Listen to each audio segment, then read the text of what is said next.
sudur, dadanya ahli ma'rifat, dadanya para ulama itu kuburan-kuburan ma'rifat.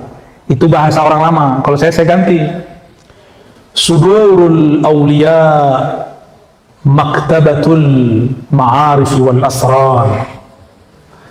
Kalau dulu disebut dadanya orang-orang arifin billah, wali-wali Allah itu kuburan. Kalau kubur dikubur dong. Tapi zaman sudah berubah. Dajjal, Nabi Isa aja nggak berani lawan di zamannya.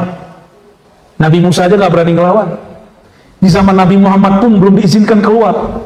Ahlul Badar yang melawan ribuan orang pun tidak dipertemukan fisik, bertengkar langsung, berperang langsung dengan Dajjal. Tapi Nabi mengatakan itu untuk akhir zaman. Dajjal ini mainannya apa? Mainannya mutar balik ma'rifat. Ma'rifat surga neraka. Maka disebut oleh Nabi, surganya neraka, nerakanya surga.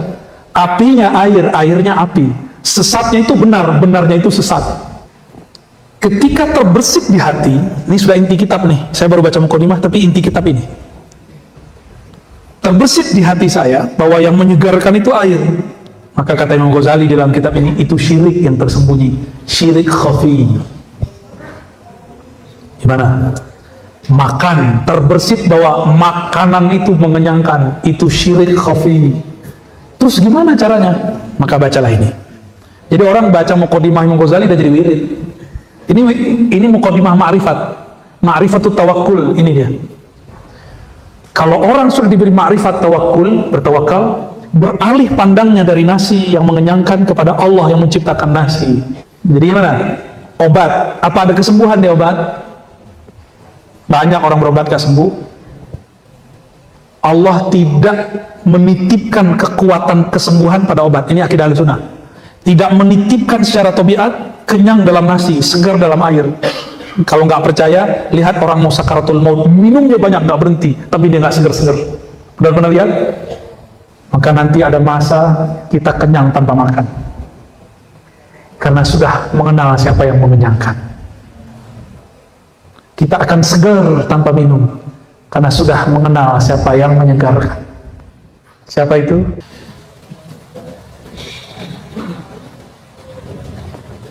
Qala al-Imam Abu Hamid Al-Ghazali qaddasallahu sirrahu, Kitabut Tauhid wa Tawakkul.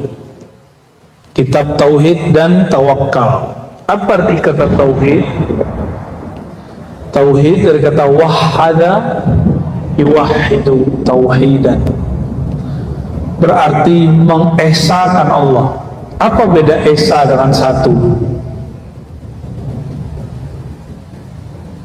Satu itu ada duanya. Kalau esa nggak bisa dibagi. Satu masih bisa dibagi setengah, 0,5. Kalau esa nggak bisa. Ya, itu beda tauhid dengan wahid dengan ahad. Beda wahid dengan ahad. Ini secara bahasa. Beda lagi nanti secara ilmu ma'rifat. Ahad itu zatnya, wahid itu sifat dan asma'nya. Gitu. Ya, nanti ada penjelasan ke sana. Alhamdulillah, puji syukur kepada Allah. Kenapa? Ialah yang disebut mudabbir. Apa arti mudabbir? Yang mengatur, yang mengurusi dua alam besar yang disebutkan di sini. Alamul malak, jadi yang pas bacanya malak ya. Alamul malaki wal malakut. Malak berarti alam nyata. Bisa lihat saya? Bisa dengar suara? Oke, coba sentuh teman sampingnya. Antum di alam ini ya, coba sentuh. Ada?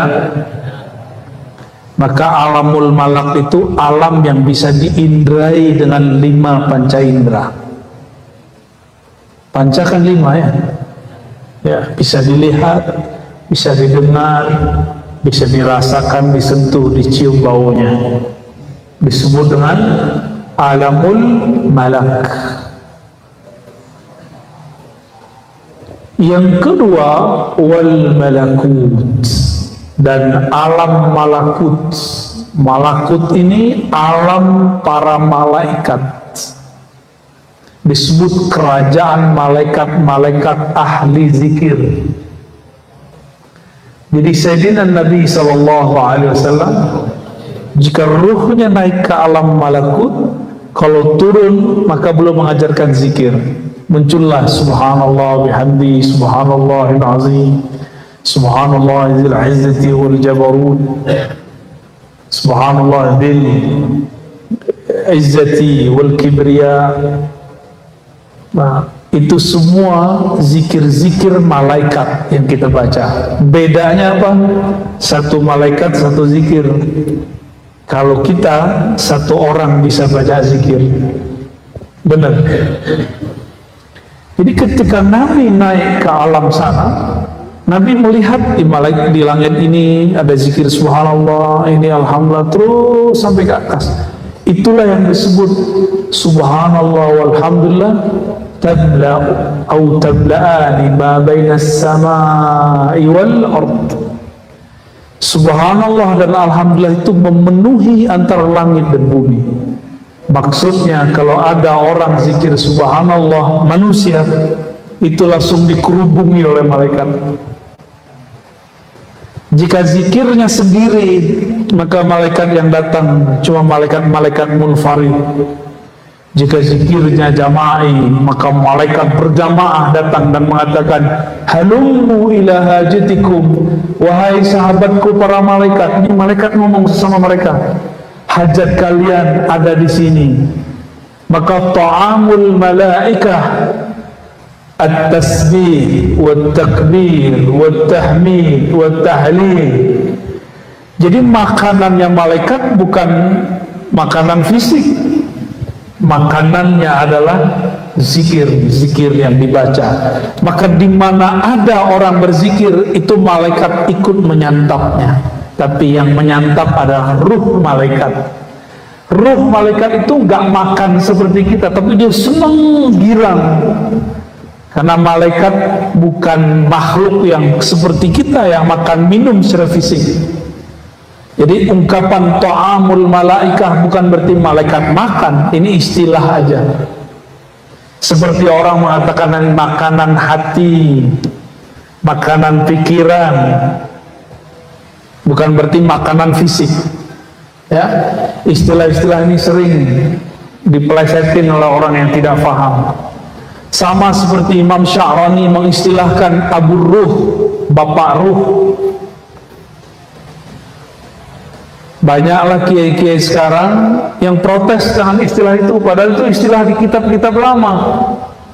Ya, Bapak Ruh, Induk Ruh, itu biasa. Setiap kita ini kan punya nasab, bener gak? Nasab biologis, bin. Tapi kita mesti punya nasab ilmu. Itu yang disebut nasab ruh. Ada yang lebih alim dari Imam Ghazali di sini? Ada ya, termasuk saya nggak. Saya ini kuku juga Ghazalinya nggak masuk. Imam Ghazali uang ingus, mungkin ingus itu saya. Betapa hinanya dibandingkan Imam Ghazali, nggak ada apa-apanya. Imam Ghazali masih punya mursyid dan ditulis namanya di kitab Ihya, namanya Al-Imam Abu Ali Al-Farmadi. Di beberapa cetakan ditulis Abu Ali Al-Farmadi. Imam Abu Ali Al-Farmadi ini gurunya beliau itu namanya Imam Abul Qasim Al-Qushairi, penulis kitab Ar-Risalah Al-Qushairiyah. Gak puas ngaji ke Abul Qasim, beliau pindah kepada Abdul Khaliq Al-Karkani. Dari mereka lah Imam Ghazali mendapatkan sanad thariqah. Makanya Imam Ghazali itu zikirnya yang paling banyak dipakai dua, zikir Allah dan la ilaha illallah. Zaman sekarang jadi tarekat Naqsyabandi, jadi Qadiriyah, jadi Khalwatiyah, jadi Syaziliyah, itu pecah-pecahan dari tarekat beliau semua. Ya. Maka Imam Abdul Hasan Asy-Syadzili mengatakan Al-Ihya, Ihya'un, kitab Ihya menghidupkan hati. Fa kullu Syadziliyun Ghazaliyun, fa kullu Naqsyabandiyun Ghazaliyun, fa kullu Qadiriyun Ghazaliyun. Fa kullun, ya, bisa dibaca kullun atau kullu qadiri. Setiap orang yang Naqsyabandi, Qadiri, Syazili, Ba'lawi, semua mereka mengatakan kami bermanhaj tasawuf Imam Ghazali. Dan hatta al-yawm, sampai sekarang saya tidak pernah keluar dari manhaj itu. Ya, yang menuduh saya keluar dari manhaj itu berarti tidak baca kitab Ghazali, khususnya kitab ini. Bacalah sampai kitab Tauhid wa Tawakkul. Bacalah kitab Kimya'us Sa'adah. Banyak lagi kitab-kitab beliau. Ada Mishkatul Anwar, Masya Allah, itu kitab. Itu yang kita ulang-ulang sekarang, cuma kita istilahkan dengan istilah yang lebih mudah. Jadi jangan heran nanti hadirin, kalau nanti ada sesama ahlu sunnah nanti menganggap saya sesat, karena saya mengembangkan yang di dalam bab At-Tauhid wa Tawakkul. Kenapa? Di tengah-tengah beliau nanti ngomong ini.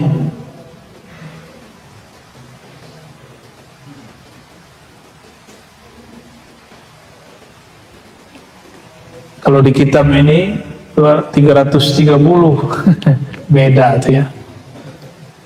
Beda kitabnya. Nanti saya tunjukin apa kata beliau. Kalau sudah sampai kepada makom baca la ilah tertinggi, maka itu disebut puncak penyikapan batin. Saat itu la yajuzu antastura antusattara, boleh begitu, ditulis di kitab. Nggak boleh ditulis kitab, bukan berarti nggak boleh disampaikan. Ditulis di kitab ya nggak boleh. Tapi kalau ini kearifan beliau di zaman itu. Imam Ibnu Arabi berpandangan lain. Di zaman dia sudah beda. Boleh ditulis di kitab, maka ditulis dalam kitab Al-Futuhat Al-Makkiyah. Dulu Imam Ghazali larang orang baca la maujuda illallah. Di Garut orang habis sholat zikirnya la maujuda illallah. Gawat itu. Berarti setiap masa ada ijtihad seorang alim, mungkin berbeda dengan zaman sebelumnya. Dalam tasawuf boleh, dalam fikih juga boleh. Dalam bab fikih apalagi itu lebih banyak lagi perkembangannya. Itu sebabnya tarekat, misalnya nih, tarekat Qadiriyah Naqsyabandiyah Ahmad Khatib Sambas, namanya sama tapi metodenya akan sedikit berbeda dengan zaman sebelumnya, karena disesuaikan dengan masa ini. Antara kaifiat yang ada di Abah Anom beda mungkin yang jalur di sini, tapi zikirnya sama, la ilaha illallah Allah Allah. Terbeda lagi, saya ketemu guru saya Mbah Ahmad Halwani di Magelang, beda lagi metodenya. Ada lagi Mbah Yai Asrori, tapi zikirnya sama, la ilaha illallah, tapi muqaddimah masuknya beda-beda gitu. Baik. Lalu beliau mengatakan apa? Qad qala al-arifun ifsya'u sirrul rububiyah kufrun. Membeberkan rahasia rububiyah kufur. Ini bukan kufur murtad, bukan. Bisa membuat orang yang dengarnya kufur gitu maksudnya. Bukan yang ngomong yang kufur, tapi orang lain bisa menjadi kufur kalau belum kuat ilmunya. Oke. Nah, kita mundur lagi ke awal ya. Ini cuma contoh aja. Jadi ada yang gak boleh ditulis di kitab, tapi disimpan di sini. Maka di bagian bawah kitab barusan, sudur, dadanya ahli ma'rifat, dadanya para ulama, itu kuburan-kuburan ma'rifat. Itu bahasa orang lama. Kalau saya ganti, sudurul awliya maktabatul ma'arifi wal asrar. Kalau dulu disebut dadanya orang-orang arifin billah, wali-wali Allah itu kuburan. Kalau kubur dikubur dong. Tapi zaman sudah berubah. Kenapa saya katakan begitu? Ini kan bukan hadis ya, jadi boleh beda nggak? Boleh. Dajjal, Nabi Isa aja nggak berani lawan di zamannya. Nabi Musa aja nggak berani ngelawan. Di zaman Nabi Muhammad pun belum diizinkan keluar. Ahlul Badar yang melawan ribuan orang pun tidak dipertemukan fisik, bertengkar langsung, berperang langsung dengan Dajjal. Tapi Nabi mengatakan itu untuk akhir zaman. Dajjal ini mainannya apa? Mainannya mutar balik ma'rifat, ma'rifat surga neraka. Maka disebut oleh Nabi, surganya neraka, nerakanya surga, apinya air, airnya api. Sesatnya itu benar, benarnya itu sesat. Lurusnya itu bengkok, bengkoknya itu lurus. Itu dia. Itu sih Dajjal. Gimana cara memahami itu? Bukan dengan latihan fisik. Kan sekarang orang untuk menghadapi Dajjal latihan fisik. Saya suka main panahan, itu olahraga saya. Main kuda, seneng kita ya. Boleh kita adu pacu ntar. Kalau masih ingat caranya ya. Di tempat beliau nih ya. Dulu masih bisa lah beberapa ya. Tapi bukan itu. Kalau latihan begitu, kalah kita sama apa? Kalah kita, kalau fisik kita kalah sama siapa? Sama binaraga, sama boxer ya, sama pesilat, kalah kita. Kalah pasti. Yang membuat kita beda dengan tentara Dajjal apa?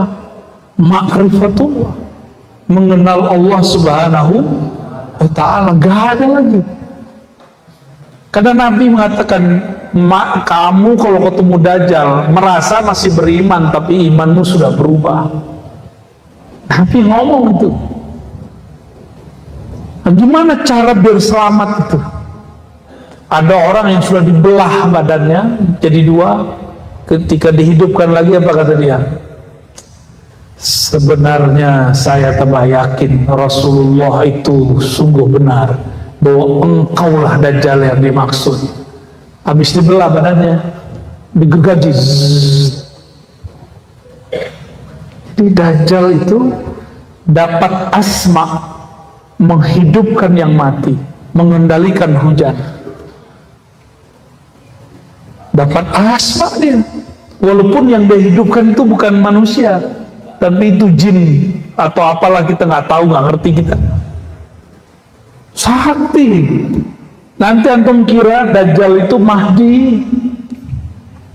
Orang-orang nanti akan mendaulat Dajjal itu Al-Imam Al-Mahdi Al-Muntazor, yang ditunggu-tunggu.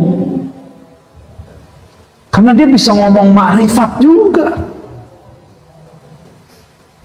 Gawat itu. Lama-lama dia bilang, Allah, aku Allah. Lama-lama begitu dia ngomongnya. Bahaya bener. Maka Imam Ghazali berpesan di kitab ini, harus baca kitab Al-Iqtisad fil I'tiqad. Kalau nggak bisa, baca Muqaddimah Ihya tentang akidah, cukup. Mesti kuat akidahnya, ya. Nggak ada yang ngantuk nih. Ada dia terang. Al-munfarid bil izzati wal jabarut arafi lis-sama' bi ghairi imad. Al-muqaddir fiha arzaqal ibad.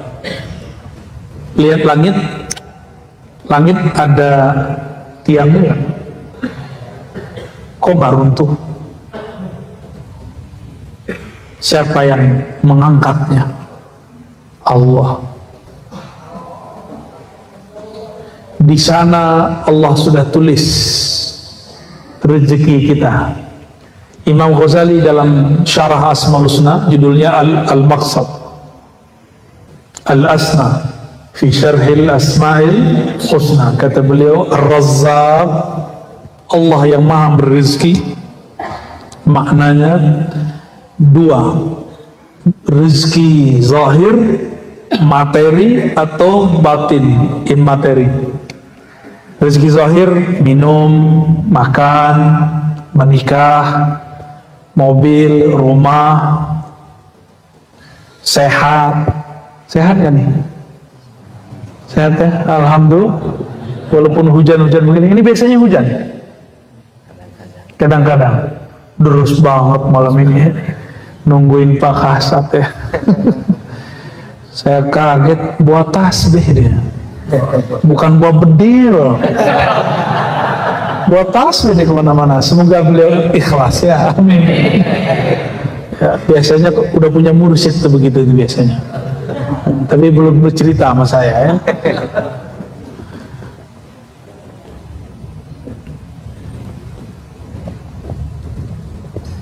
Ini langit yang di atas kita disebut as-sama'ud dunya, langit bumi, langit dunia. Hati-hati, di situ ada kerajaan syaitan. Dulu syaitan itu bisa tembus sampai jauh, dan mereka punya tempat nongkrong. Ya, kafe lah kalau bahasa sekarang. Nongkrong dia, ngapain dia nongkrong?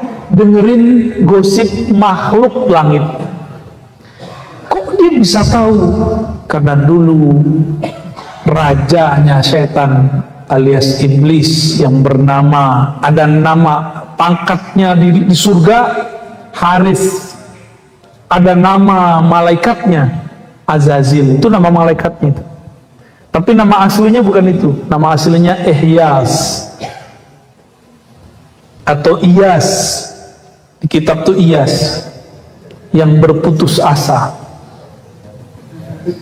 Bukan Ilyas, bukan. Aisun, berputus asa. Ada yang bacanya Ahyas, Ihyas.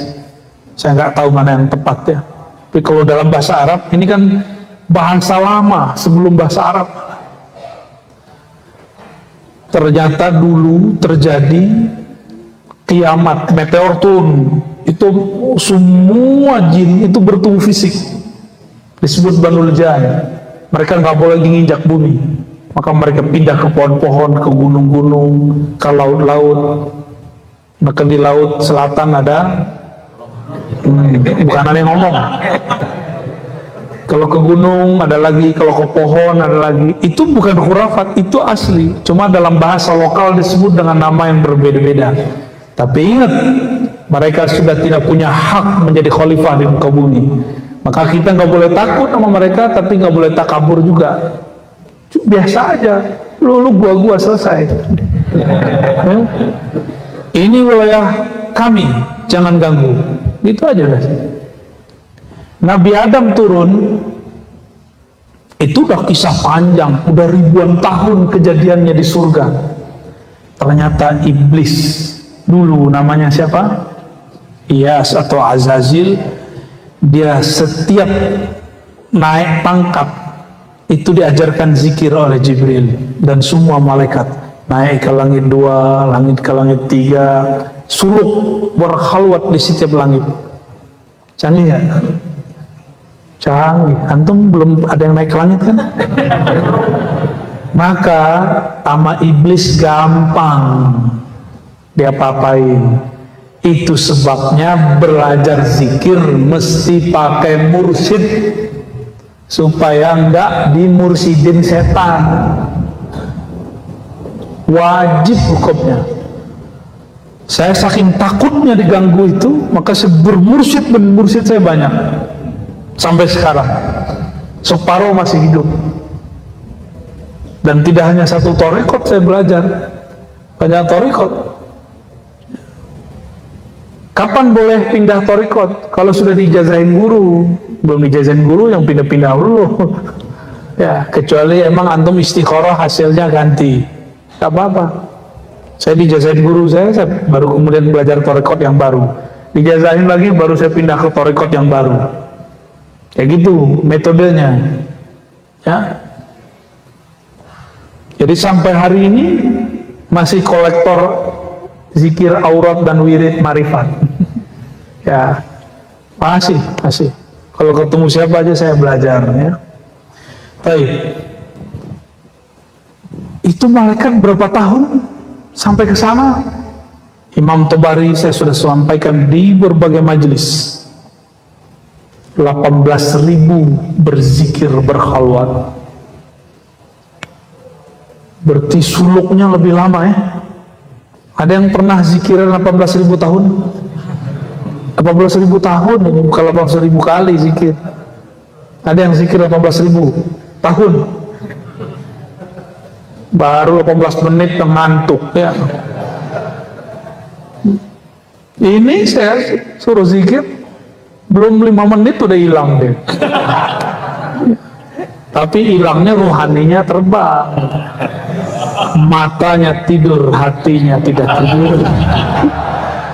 Benarlah kata Nabi ya. Nabi kan ngomong al ulama warasatul anbiya. Ulama pewaris para nabi. Nabi itu matanya tidur, hatinya tidak tidur. Siapa tahu ya. Itu mesti diturunkan ke wali-wali. Santri-santri zikir mesti merasakan itu walaupun sekali seumur hidup. Karena itu warisannya Nabi. Mesti merasakan itu. Mata tidur tapi hati enggak. Antum harus ngalamin itu nanti. Dan itu maharnya zikrullah. Maharnya apa? Zikrullah. Kita lanjut dulu ya. Di langit al-muqaddar fiha arzaqul ibad. Di langit itu Allah sudah takar rezekinya hamba. Maka rezeki kita bukan di tempat kita bekerja. Rezeki kita bukan oleh orang tua. Rezeki kita bukan di penguasa.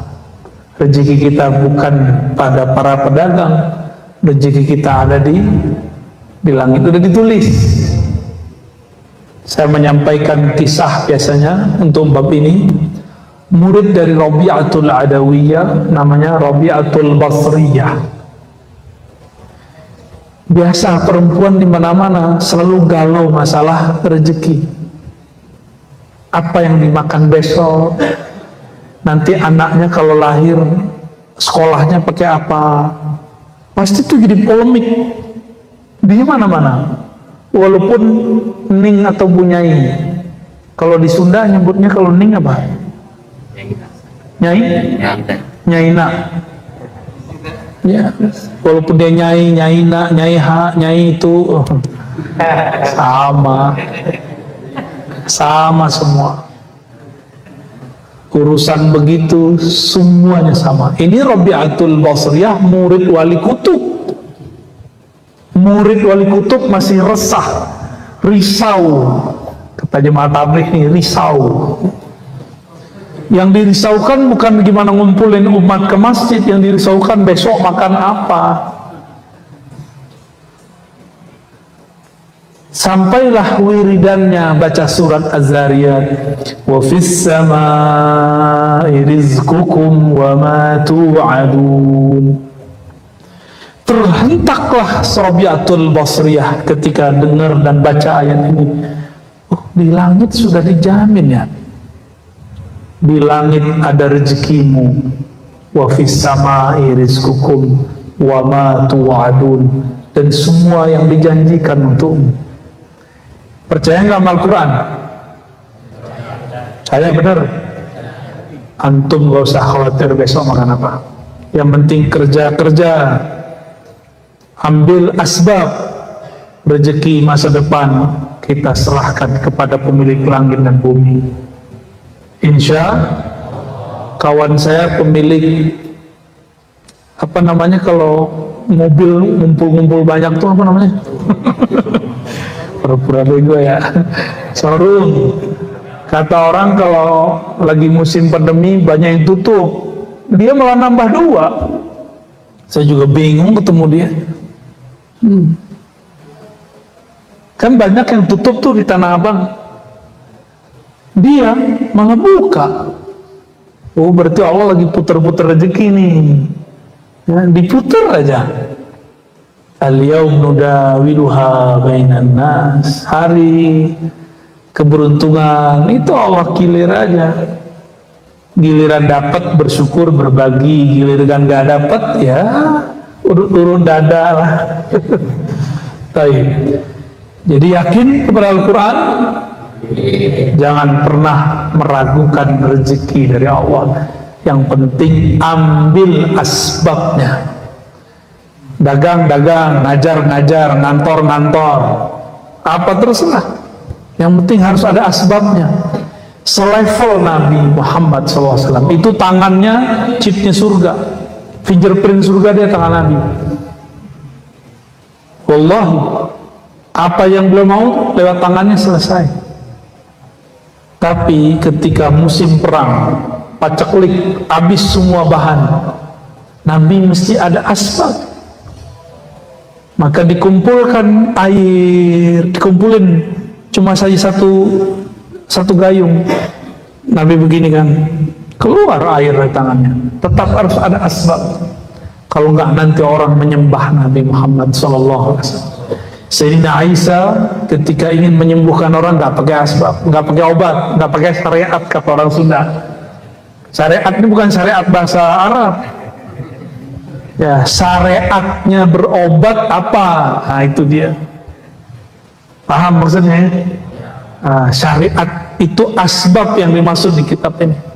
Itu mesti diambil. Kalau nggak nanti orang akan jumawa. Gua mah nggak perlu kerja, rezeki datang sendiri. Tuh, sombong dia nanti. Padahal pengen tawakal. Yang ada namanya takasul, bukan tawakul. Males, bilang aja males, ya nggak usah bilang tawakal. Baik, alladzi sarrafa ayuna dzawil qulubi wal albab, yang memindah-mindahkan, yang merubah-rubah pandangan mata orang-orang yang memiliki kolbu, wal albab, dan intinya kolbu. Jadi kolbu itu masih ada intinya lagi, namanya fuad. Di dalam fuad ada lub, dalam lub dalamnya sir. Itu Allah yang mindahin. Allah yang mindahin, bukan guru, bukan mursyid, tapi lewat mursyid. Mesti ada, kalau nggak iblis itu yang bekerja. Ya. Dari mana kolbunya supaya berpindah dari memandang makhluk, memandang asbab kepada pencipta asbab. An mulahazatil wasaiti wal asbab ila musabbibil asbab. Dari memandang nasi yang mengenyangkan. Nah, ini kalau masih mandang nasi yang mengenyangkan, berarti akidahnya belum sahih secara ahlussunnah, tasawufnya belum tasawuf Imam Ghazali. Benar kan nih, ikut Imam Ghazali?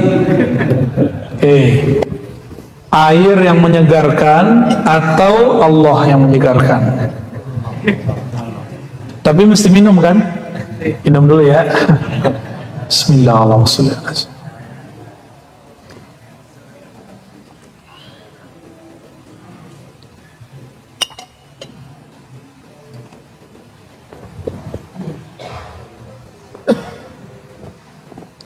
Ketika terbersit di hati, ini sudah inti kitab nih. Saya baru baca mukadimah, tapi inti kitab ini.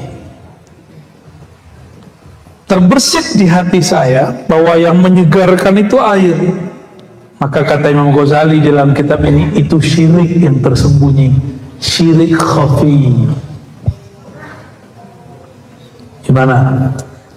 Makan, terbersit bahwa makanan itu mengenyangkan, itu syirik khafi. Terus gimana caranya? Maka bacalah ini. Jadi orang baca mukadimah Imam Ghazali udah jadi wirid. Ini mukadimah ma'rifat, ma'rifatut tawakkul, ini dia. Kalau orang sudah diberi ma'rifat tawakkul, bertawakal, beralih pandangnya dari nasi yang mengenyangkan kepada Allah yang menciptakan nasi. Akidah Ahlussunnah, ada satu kelompok lagi namanya Mu'tazilah, jangan salah paham. Kelompok Mu'tazilah bilang Allah menitipkan rasa kenyang di nasi secara tabiat, secara hukum alam. Maka setiap orang makan nasi mesti kenyang, karena tabiatnya nasi mengenyangkan. Hati-hati, itu bukan Ahlus Sunnah. Jadi ya, disebut dengan hukum tabi'i. Apa namanya? Hukum tabi'i inilah yang dianut oleh para filosof, oleh orang-orang fisika. Ini dulu yang dianut Ibnu Sina dan Al-Farabi, Aristoteles. Ini yang dikritik oleh Imam Ghazali. Maka Imam Ghazali membersihkan akidah Ahlussunnah dari pandangan-pandangan filsafat yang menyimpang. Jadi filsafat ada yang menyimpang, ada yang benar. Jadi gimana? Obat, apa ada kesembuhan di obat? Banyak orang berobat gak sembuh. Allah tidak menitipkan kekuatan kesembuhan pada obat. Ini akidah Ahlussunnah. Tidak menitipkan secara tabiat kenyang dalam nasi, segar dalam air. Kalau nggak percaya, lihat orang mau sakaratul maut, minumnya banyak nggak berhenti, tapi dia nggak segar-segar. Pernah lihat?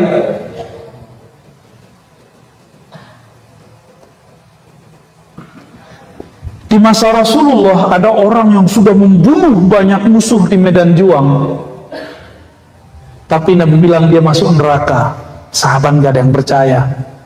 Itu cuma urusan air. Air satu gelas gak dapat. Dia bilang aus, aus, aus. Orang mau datang, gak kuat dia menahan sakit dan haus, karena dia menyekutukan Allah dengan air. Maka saking gak kuatnya, maka dia ambil, itu bukan bedil, belum ada bedil saat itu, namanya apa tuh? Pisau belati. Langsung dia tusukkan ke dalam jantungnya. Gak sanggup menahan luka, tidak sanggup menahan haus, karena dia menyekutukan Allah di dalam dirinya dengan air. Nanti ada masa hujan gak turun-turun, paceklik di mana-mana, sawah-sawah tidak bisa menumbuhkan padi lagi.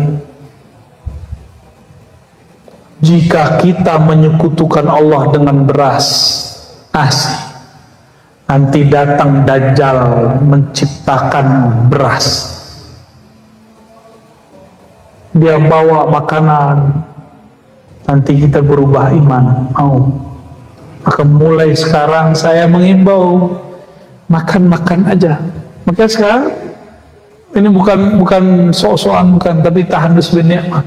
Saya sudah jarang makan nasi, lauknya masih. Mengurangi aja, mengurangi.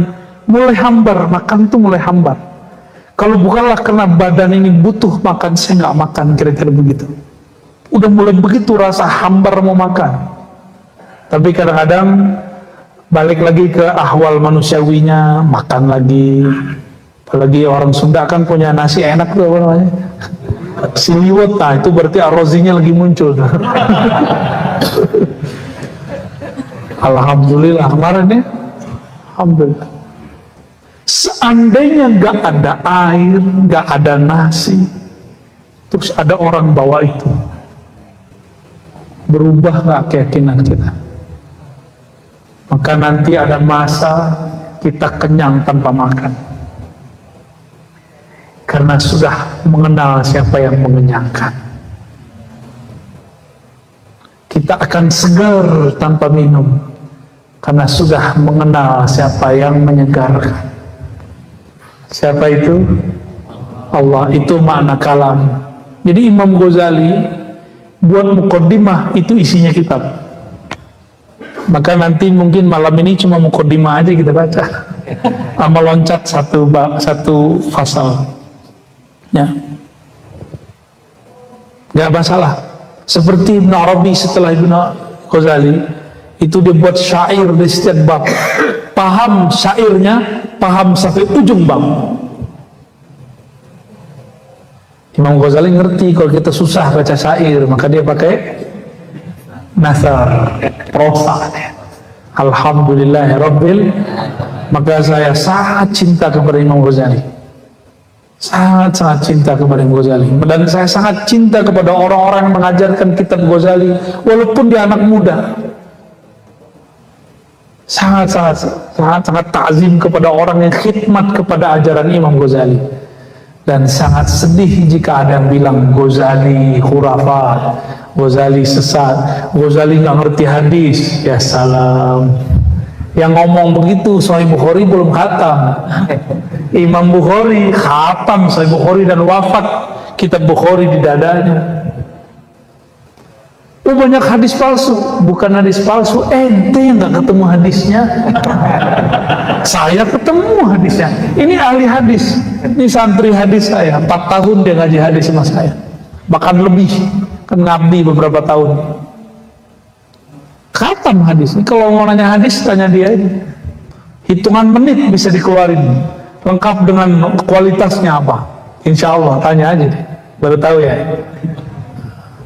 Gak usah jauh-jauh ke Syekh Albani, Syekh Umar Fahmi ya.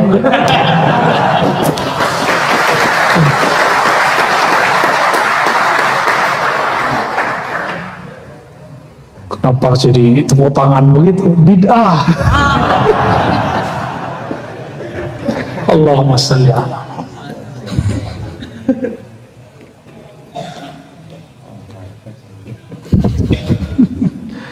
repot deh habis ini ya. Wa rafa'a himamahum min al-iltifati ila ma 'adahu al-i'timad. Lanjut baca. Wa rafa'a himamahum min al-iltifati ila ma 'adahu wal-i'timad 'ala al-mudabbir as-su'al. Falam ya'budu ilahiyya ilman bi annahu wahid faqad as-samad ilah. Tahakkukan bisa, tahqiqan boleh. Kila majaz. La yutawwa 'indahu rizq wa annahu ma yataqaddamu illa ila Allah subhanahu wa ma min ahadin illa Allah subhanahu. Faman haqqahu annahu lirizqi ibadihi wahid وبه نفي فقد عليه والله يحسن الله. Masya Allah ya, syukran. Allah lah yang mengangkat himmah. Bahasa Arabnya himmah itu semangatnya ruhani, ingin mencapai makom yang tinggi, disebut himmah. Contohnya nih, kan lagi sibuk kerja nih, terus ngomong, ya Allah, coba kalau saya libur, saya akan ngaji kepada para ajengan, para kiai. Itu namanya himmah. Terus pas liburan malah nginep di villa, berarti himmahnya jatuh, gitu. Kata kawan, coba kalau saya kaya, saya akan bantu orang, kaya lah dia, beli mobil, lupa. Kejadian kan di salah satu wilayah di Jawa Timur, mendadak jadi miliarder. Kejadian, lupa. Kenapa nggak berbagi, jadikan modal seharusnya. Tapi mau gimana lagi, nasi sudah jadi bubur. Benar ya? Kejadian, biasanya begitu. Biasanya kejadian begitu. Itu himmah, pengen mengamalkan sesuatu yang mulia, ketika terjadi malah nggak melakukannya. Namanya sukutul himmah, gugurnya himmah. Ya.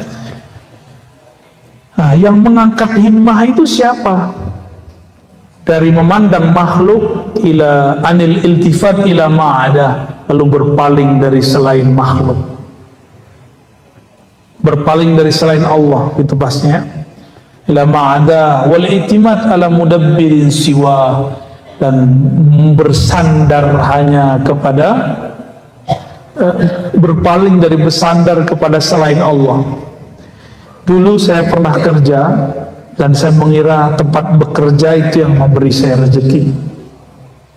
Ada setahun saya dikontrak dulu. Ketika kontraknya habis, itu saya ingat anak, lihat wajah anak saya nangis. Ya Allah, bulan depan saya kasih apa anak saya makan? Padahal bulan depan belum nyampe, udah galau aja.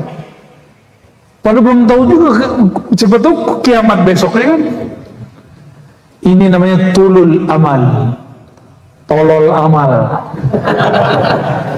Amal bukan amal, amal itu angan-angan, cocok logi. Siapa tahu kata tolol dari situ, ya kan? Kiai-kiai kalau canda kan lucu-lucu. Tulul ente, tulul jadi tolol. Tulul amal itu. Besok belum jelas ada kok, masih udah galau aja. Bahkan 1 detik setelah ini kita nggak boleh galau, apalagi 1 hari, apalagi 2 hari, apalagi 1 bulan. Gak usah dipikirin, itu wilayahnya Allah. Wilayah Allah jangan coba-coba dimasuki. Masih gaib sama kita. La ya'lamul ghaiba illallah, kecuali dikasih tahu, disirkan Allah dalam kalbu kita. Jangan coba-coba masuk. Suatu kali Imam Abu Yazid Al-Bustami, wafatnya sama dengan Imam Muslim, pengarang Sahih Muslim, 261 Hijriah. Beliau ini kan makmum biasa subuh. Gak tahu nih, Nahdien ke subuh jamaah nih. Atau minimal di jam inilah, sebelum syuruk lah ya. Insya Allah ya. Insya Allah. Insya Allahnya kurang keras, nggak yakin aneh, termasuk kita. Ya. Subuh-subuh dia sholat, habis sholat dia zikir. Abu Yazid ini kalau zikir mesti sampai syuruk, sampai terbit matahari, baru dia beranjak. Bahkan kalau lagi asik ma'rifatnya, diteruskan sampai ke duha. Lagi asik, diteruskan sampai zuhur. Melihat pola hidupnya begini, berarti dia kelopnya kerjaannya ditinggal. Ini bukan untuk ditiru ya. Ini Abu Yazid kan wali kutub, antum wali kutub kupret. Wali daya. Karena berdengar Islam gitu. Imam masjid, hafiz Quran, hafiz sunnah, mengerti fikih, jago ilmu akidah. Melihat dia, Pak Yazid, bi ayyi syai'in taqutu hadzal yawm? Kamu makan apa hari ini? Ngejek. Orang kerja ke pasar, ente di sini. Orang kerja di ladang, ente di sini. Makan apa ente hari ini? Diejek sama tuan imam. Kalau Pak Imam nyebutnya sini apa? Apa? Pangersa imam? Pangersa. Oh ya, saya waktu di Sukabumi itu dipanggil Pangersa, kaget. Pangersa itu orang mati bukan? Bukan, ternyata Pangersa penghormatan yang mulia. Sempat kaget, Pangersa. Kirain almarhum. Salah paham saya. Harus kursus lagi. Pangersa imam ngomong, Pak Yazid, ente makan apa, sarapan apa pagi ini? Orang kerja ente malah di sini. Kira-kira begitu kalau diterjemah.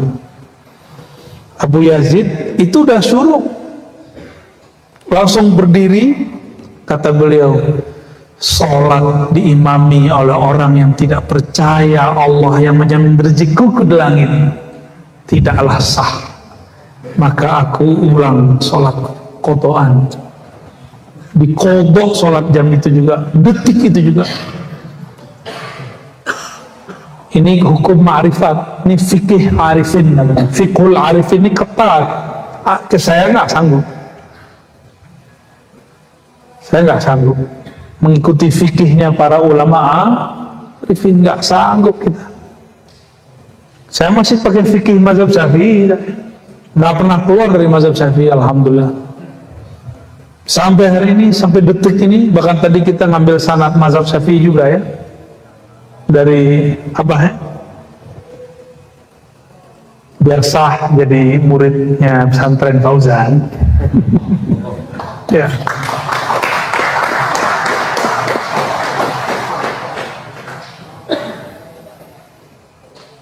Imam Abu Yazid menganggap sholat tidak sah dipimpin oleh orang yang tidak yakin bahwa Allah Maha Razzaq. Beratnya tuh. Kantum jangan sok-sokan ngomong ma'rifat lah.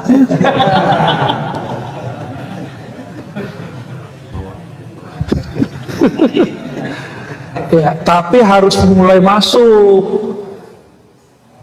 Karena syariat itu sempurna dan dengan ma'rifat harus mulai masuk. Nggak boleh nggak. Dengan sedikit ma'rifat syariat sempurna, sedikit aja.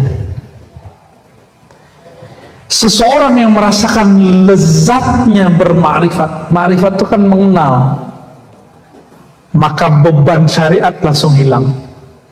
Karena kita sudah kenal siapa yang kita sayangi, maka berangkat pagi pulang sore pun kita lakukan untuk menafkahinya. Kita sebut namanya istri. Benar? Itu istri antum karena kenal lah. Nikah mah nggak kenal. Karena kenal tumbuhlah sayang. Karena sudah sayang muncullah pengorbanan. Kalau sudah berkorban, kamu di rumah aja deh. Biar AA yang bekerja, cila global. Jangan tepuk tangan lah. Orang gombal kok. Kalau sudah begini, tidak bersandar ke tempat bekerja, para kiai nggak bersandar ke pesantren ya mohon maaf, gaji-gaji guru di pesantren ya mohon maaf. Kalau tidak ada keberkahan di langit yang turun, itu guru-guru miskin semua. Tapi banyak ajengan-ajengan guru-guru berangkat umroh, padahal yang kerja pagi pulang sore belum berangkat umroh.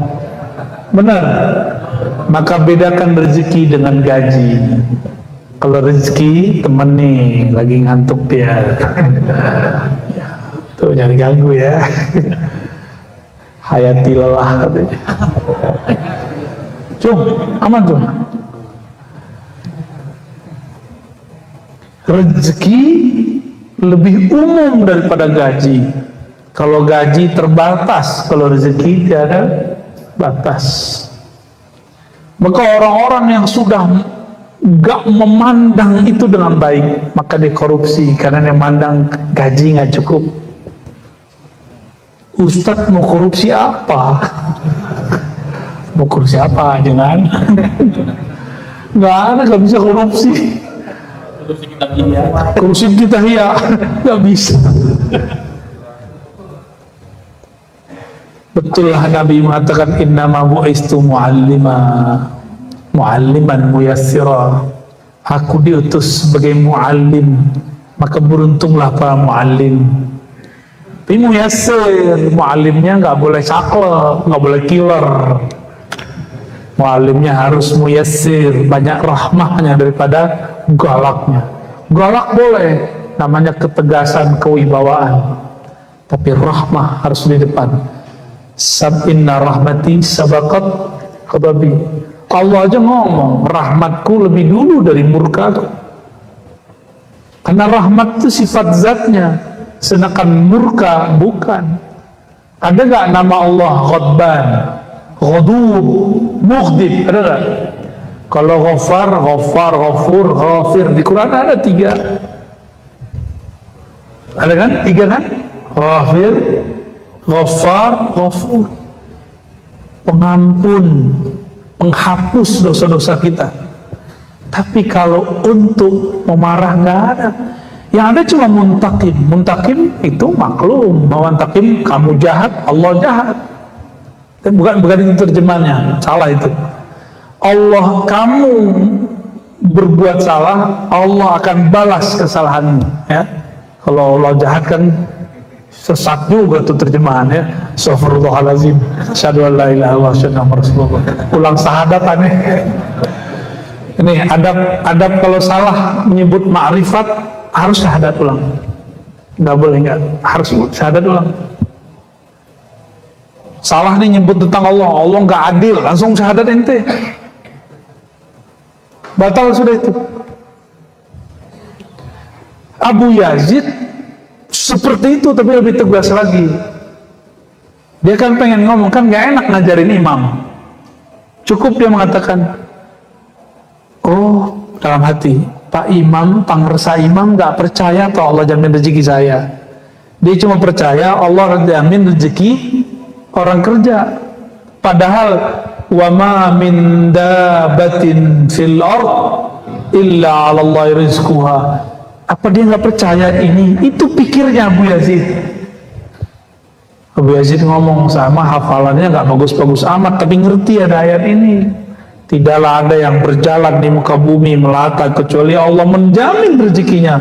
Masa Pak Imam yang hafiz nggak ngerti ayat ini? Berarti dia kurang yakin. Udahlah, saya ulang sholat aja deh. Itu Imam Abu. Maka jadi sufi itu berat. Sampai sekarang saya belum berhasil jadi sufi. Wallahi, sampai hari ini saya belum berhasil jadi sufi. Saya cuma pecinta sufi. Jadi kalau ada yang nulis As-Sufi ya Razi Hasim, wah itu bagi saya itu penghargaan, pujian yang gak pantas. Karena itu gelar wali-wali arifin billah. Kecuali kelompok seberang, nyebut sufi pakai kata dajjal, ya. Masa sufi disebut dajjal? Itu penghinaan bener itu.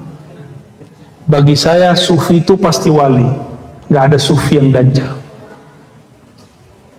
nggak ada sufi yang dajjal, nggak ada sufi yang fasik, nggak ada. Kalau fasik fasik aja, bukan sufi. Sufi itu man kamula nisabu imanihi wa islamihi wa ishani, yang sempurna bagian Islam, iman, ihsannya, baru sah disebut sufi. Saya belum sempurna, lagi belajar, pengen sampai kepada kesempurnaan. Tentu kesempurnaan hanya milik Allah. Maka ilmu ma'rifat sampai mati nggak ada habisnya. Masuk surganya masih cari ma'rifat loh. Percaya nggak? Ayatnya apa? Wujuhu yawmaidin nadhirah ila rabbiha nazirah. Memandang kepada Allah itu ma'rifat. Seberapa ma'rifat dia di bumi waktu dia hidup, sejauh itulah kemampuan dia mampu memandang kepada Allah Subhanahu wa ta'ala. Maka wajib belajar ma'rifatullah, bukan sunat. Jadi belajar tawassauf itu wajib. Ngambil thariqah itu mala yutimmul wajib bihi illa bi fahuwa wajib. Itu benar, kaidahnya benar nggak? Ma la yutimul wajib illa bihi fahuwa wajib. Nah itu. Ada kok satu kewajiban, gak mungkin kita dapat mencapai itu kecuali ada satu jalan, maka menempuh jalan ini wajib, disebut thariqah. Gitu. Jalan depan aja diperbaikin tiap berapa bulan? Tiap 6 bulan. Masa thariqah kita gak dibenerin? Maka meskipun sama-sama Naqsyabandi, sama-sama Qadiri, zaman ini dan dulu harus ada revisinya. Ya, mesti dibenerin. Orang dulu belum ada namanya kerja dari jam 8 sampai jam 5, belum ada. Maka sekarang para mursyid harus meramu kembali bagaimana zikir yang cocok untuk para karyawan, para teman-teman ini aparat ini, biar nggak jadi keparat kan. Ya, harus belajar ilmu ini. Maaf Pak John ya. Cuma aneh yang berani ngomong gitu, mancung gak berani. Serius. Kita ini kan sama aja di hadapan Allah, yang Allah pandangkan kolbu. Saya duduk di atas sekarang bukan berarti saya lebih tinggi, enggak. Ini karena tadi udah duduk sini mau turun gak enak. Malu juga mau turun lagi. Baik. Kalau sudah begitu, sudah nggak memperhatikan, jadi batinnya tidak lagi pengertian makhluk, matamu kepada alam, kolbumu kepada Rabbul Alamin, begitu. Kunyahlah nasi, tapi hatimu memandang yang menciptakan nasi. Dialah yang mengenyangkan. Bahkan kita mengunyah pun Dia yang membuat kita bisa mengunyah. Bener gak? Saya mau tanya lagi nih, air udah masuk, nasi udah masuk, siapa yang membagi itu di dalam? Antum pernah bagi nggak? Nasi, kamu sini ya. Air, nggak bisa. Kalau udah kebanyakan, ya pengen ke belakang, enggak? Pernah mencret, nggak bisa nahan nggak? Tanda kalau kita tidak menguasai diri sendiri. Itu yang disebut Rabbul Alamin. Dan saya di mana-mana nanya ini, Pak Ustadz punya ubat kan? Bisa nahan keluar nggak ubatnya? Ban jangan keluar dulu, mau ngelamar orang nih. Bisa nggak? Anak-anak muda nih jerawatan, bisa nggak nahan jerawat keluar? Gak bisa. Sudah mulai keriput, bisa nggak nahan keriput itu? Lalu siapa yang melakukan ini? Itulah yang bakal kita bahas nanti ya. Nah, di sini ada kalimatnya. Falam ya'budu illa ya ilman bin wa annahu ma min darratin illa ilallahi khalquha. Tidak ada satu biji zarah pun di alam semesta kecuali Allah lah yang atur penciptaannya. Tidak ada satu biji zarah, satu kecil pun, tidak ada yang sanggup kecuali hanya Allah. Maka uban kita, apapun di badan ini, semuanya Allah Subhanahu wa Ta'ala.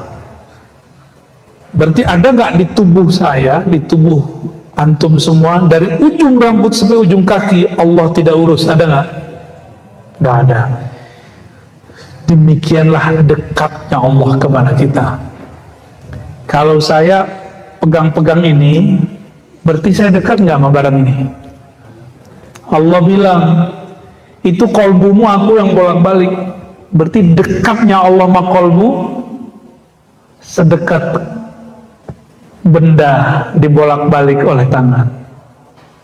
Tapi kata Imam Ghazali, cukup sampai di situ, jangan dijelaskan lagi. Gak boleh diterusin. Berarti udah dong ngajinya. Ya.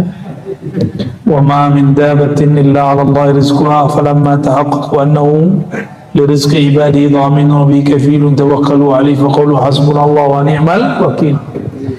Ketika orang bermakrifat mesti ada zikirnya, maka mustahil orang ngomong makrifat nggak punya wiridan. Ngomong makrifat nyerocos tapi nggak sholat, nggak mungkin.